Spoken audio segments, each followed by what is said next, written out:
തിരുവചന പ്രദീപത്തിൻ്റെ ശ്രോതാക്കളായ ഏവർക്കും ക്രിസ്തുവേശുവിൻ്റെ ധന്യനാമത്തിൽ സ്നേഹവന്ദനം. ഇന്ന് നാം ചിന്തിക്കുവാൻ ആഗ്രഹിക്കുന്നത് ആവർത്തന പുസ്തകം 33-ാം അധ്യായം 9-ാം വാക്യമാണ്. അവൻ അപ്പനെയും അമ്മയെയും കുറിച്ച് ഞാൻ അവരെ കണ്ടില്ല എന്ന് പറഞ്ഞു. സഹോദരന്മാരെ അവൻ ആദരിച്ചില്ല, സ്വന്തം മക്കളെന്ന് ഓർത്തതുമില്ല.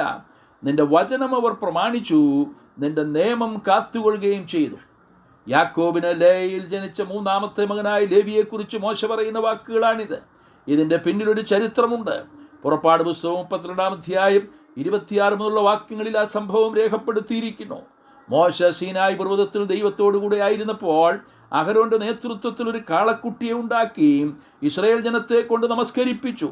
ഇത് നിങ്ങളെ മിസ്രയീമിൽ നിന്ന് കൊണ്ടുവന്ന ദൈവമാകുന്നു എന്ന് പറഞ്ഞ് അതിന് യാഗപീഠം പണിത് ഹോമയാഗങ്ങളും കഴിച്ചു. ദൈവം മോശയ്ക്ക് ന്യായപ്രമാണം നൽകുന്ന സമയത്ത് ആ ന്യായപ്രമാണത്തിലെ ആദ്യ കൽപ്പനകളെ ലംഘിച്ചുകൊണ്ടാണ് ഇസ്രായേൽ ജനം കാളക്കുട്ടിയുടെ മുമ്പാകെ നമസ്കരിച്ചതും യാഗങ്ങൾ അർപ്പിച്ചതും.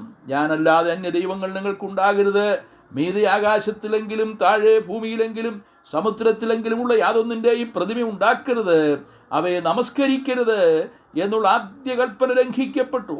ഇസ്രായേലിൻ്റെ ചരിത്രത്തിൽ ദൈവത്തെ നിന്ദിച്ച സംഭവം ഇതായിരുന്നു. ദൈവത്തിനത് സഹിക്കുവാൻ കഴിഞ്ഞില്ല. അവർ ഉണ്ടാക്കിയ കാളക്കുട്ടിയെ തകർത്ത് പൊടിയാക്കി വെള്ളത്തിൽ കലക്കി ഇസ്രായേൽ ജനത്തെ കുടിപ്പിച്ചു എന്ന് മാത്രമല്ല, ദൈവകോപം അവരുടെ മേൽ വന്നതിനാൽ അന്ന് 3000 പേർ മരിക്കുവാനിടയായി. അതിന് നേതൃത്വം വഹിച്ചത് ലേവിയാണ്. ജനം കെട്ടഴിഞ്ഞ് വിഗ്രഹത്തിൻ്റെ മുമ്പിൽ നൃത്തം ചവിട്ടുന്നത് മോശ കണ്ട് യഹോവയുടെ പക്ഷത്തുള്ളവൻ മാറി നിൽക്കട്ടെ എന്ന് പറഞ്ഞപ്പോൾ ലേവ്യർ അതനുസരിച്ച് മാറി നിന്നു. യഹോവയ്ക്ക് വേണ്ടി വീര്യം പ്രവർത്തിച്ചതിനാൽ അവർ പിന്നീട് ദൈവത്തിൻ്റെ ആലയത്തിൽ ശുശ്രൂഷ ചെയ്യുന്നവരായിത്തീർന്നു.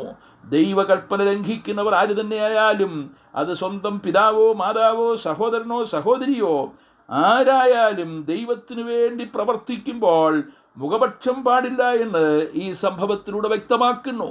ദൈവം നീതിമാനാണ്. ഇന്നും ദൈവത്തിന് വിരോധമായി പാപം ചെയ്യുന്നവരുടെ മേൽ തൻ്റെ കോപം ചരതിച്ചു വയ്ക്കുന്നു. തക്ക സമയത്ത് ദൈവം ന്യായവിധി നടത്തുമെന്നതിന് സംശയമില്ല. കഴിഞ്ഞകാല ചരിത്രം അത് വ്യക്തമാക്കുന്നു. എന്നാൽ ലേവി ദൈവത്തിന് വേണ്ടി പ്രവർത്തിച്ചതിനാൽ ദൈവം ആ ഗോത്രത്തെ ആദരിച്ചു. ദൈവത്തിൻ്റെ വചനം അവർ പ്രമാണിക്കുകയും ദൈവത്തിൻ്റെ കൽപ്പന കാത്തുകൊള്ളുകയും ചെയ്തു.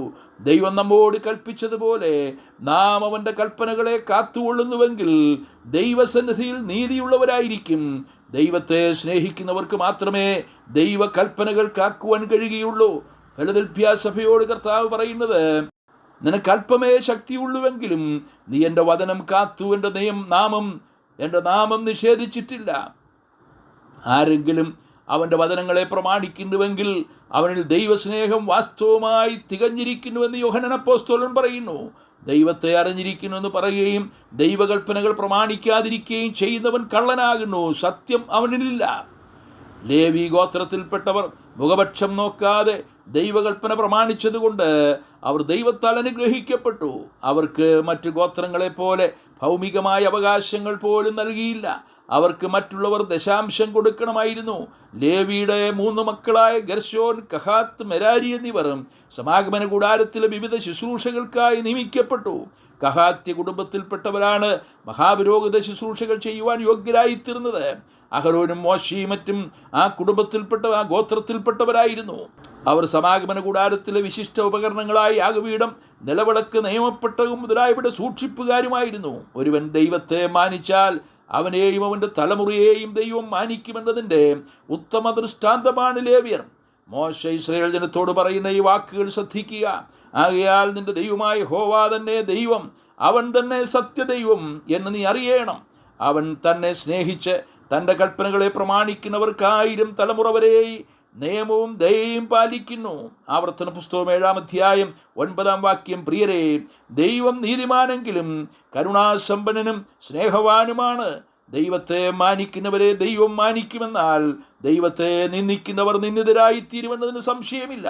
119-ാം സങ്കീർത്തനത്തിൽ രേഖപ്പെടുത്തിയിരിക്കുന്ന പ്രാർത്ഥന നമ്മുടെയും പ്രാർത്ഥനയായിത്തീരട്ടെ.